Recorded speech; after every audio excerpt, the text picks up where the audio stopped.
Hello everyone and welcome to your Saturn placement. After doing Jupiter, I really wanted to get to this one, but of course, just takes time, like the lesson of Saturn. As someone who's kind of an optimist, I guess I would call myself, and I like to believe in the positive things, and I kind of love Disneyland.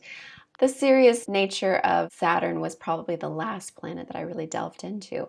But there's so much to learn here.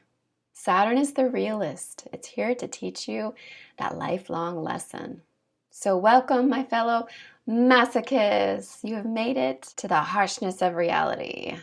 I'll make it as pleasant as possible. If you want some feel-good vibes, stop now and watch the Jupiter videos. Just kidding. Saturn is called malefic because it's a place of hardship. Hardships are not random. They're not just the gods laughing at us, or maybe they are, but they are there to teach us a lesson. All of these lessons throughout all of these years, over time, the long haul of Saturn will teach us mastery. So what started as one of your greatest weaknesses will become one of your greatest strengths. When I did the Jupiter videos, one of the comments was that since I presented Jupiter as a superpower, I should present Saturn as Kryptonite. I thought that was such a great idea.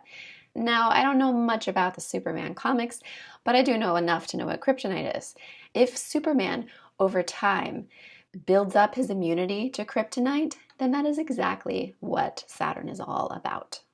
I also got some criticism for having so much about the actual planet and not as much about the specific traits of your placement. So I'm going to put more in there. But to know about the planet itself is important because it teaches you what's the difference between having a Saturn in Scorpio versus a Saturn ascendant. And when I was first learning about astrology, that was probably the thing that confused me the most. So that is why I spend so much time. Saturn is the slow burn. It's the delayed effect. Usually this area is something that we care so much about, but it seems so unobtainable.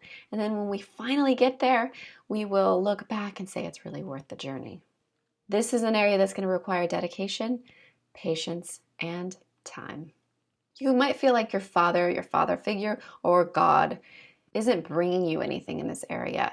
Like you put so much effort and then it's just not rewarded like Jupiter is. You have to do all of the work, and it's true. There are no spiritual guides or beings that are going to give you that extra boost in this area. This is good old-fashioned blood, sweat, and tears. It's an area that has to be aged like a fine wine.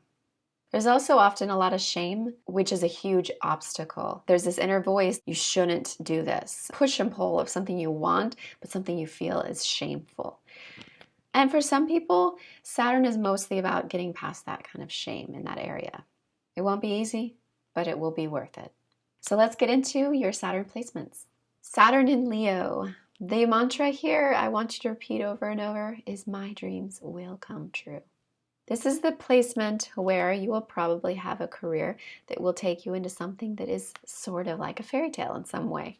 Larger than life, creative, self-expressive, something that is fun and playful, could be sports related, but letting your wild side out, being a kid, allowing yourself to laugh is what this is all about. There's troubles here with self-expression and self-confidence, like ego is bad. Maybe you had parents that were teaching you that you need to serve the community and never think about yourself. Maybe they're super religious, or maybe they were such narcissists and just full of themselves, or you knew a narcissist, that you just learned the dark side of that and you're like, I never want to be that. So whenever you have this creative, childlike, expressive person that wants to come out, you tell them, get back in the box. You were not able to express yourself when you were young. You could not shine. You were just not allowed to be center stage. Maybe you weren't allowed to play. Maybe you were not allowed to get out of the house a lot and do activities and do sports and theater and all the activities that you wanted to do. A lot of people with this position were forced to be shut-ins as a child, or they were forced to have work responsibilities too young. Back in the day, with this position, you would have been a child laborer, and some kids in some ways still are, even if they don't technically have a job. Just the sense of responsibility at a young age. Perhaps your family had so many children that you had to take care of them, or you were an only child and your childhood just wasn't existent because there was no one to play with and it was all about your parents' adult world. And maybe your parents had very fragile egos that needed a lot of attention. It could be a blessing to be able to put your ego aside in order to pursue long-term goals, but it also just takes all of the joy and just sucks it out of life. So inside there is a smiley, I guess I'm picturing like the little smiley face sticker. Get a smiley face sticker, put it on your car. Just this kind of fun, silly, goofy optimist that deserves to come out. And you will become this more and more as you get older. Also, probably the achieving of goals is not the difficult thing for you, but it might be knowing what goals you actually want to achieve. You've severed yourself from your ego, which is also passion and romance and fairy tales and your dreams and your hopes. So what do you want? What do you hope for? What do you dream for? Connecting to those things. Your life is meant to be a fairy tale. That's why I gave you that mantra. Your life will be larger than life. And when you tell the story, people won't believe it of what actually happened to you. It'll be incredible. Sometimes you might feel like you have to pick between your goals or your ego. Like just that voice, that shame telling you you can't be yourself. You can't express yourself. I mean, you know who you are, unlike a Saturn in Aries, but you just don't feel like you're allowed to tell anyone who you are. You just have to keep it for yourself. You can't have both? Well, actually you can. This is more your inner voice shaming you. Just boot it out of there. The feeling like you have to sacrifice fun in order to be successful? No, actually fun will be what makes you successful. Maybe you're a storyteller, maybe you're creative, maybe you're an artist, party planner, maybe you're an athlete, an influencer. Oh geez. Probably very hard for you to put yourself in the spotlight. Feels like awkward, like, oh, do I really need this? What's wrong with me that I need to prop myself up like this? Maybe you had a famous or dramatic or publicly important relative or somebody that you knew when you were young. Just the downside and the dark side of that really got to you because maybe they were just so selfish and so ridiculous and childish. But this isn't you. You are not the one who's going to take it too far. Well, not likely. Because Saturn always has a moderation in mind and it's not likely to get carried away with things. So don't listen to this voice that's stopping you in your tracks. You have the gift of creativity, expression and drama that if you access it, it's not just good for your own soul, but it's also good for others. They're going to enjoy it. They're going to find peace and fulfillment from being able to experience your expression. You have to enlighten that voice within and let that voice within know that self-expression can be a very beautiful thing. And all of the greatest artwork that's ever been created was created through self-expression. Fill your life with passion and romance and fairy tale. Of course, too much ego can be bad and problematic, so always make sure you have some balance there.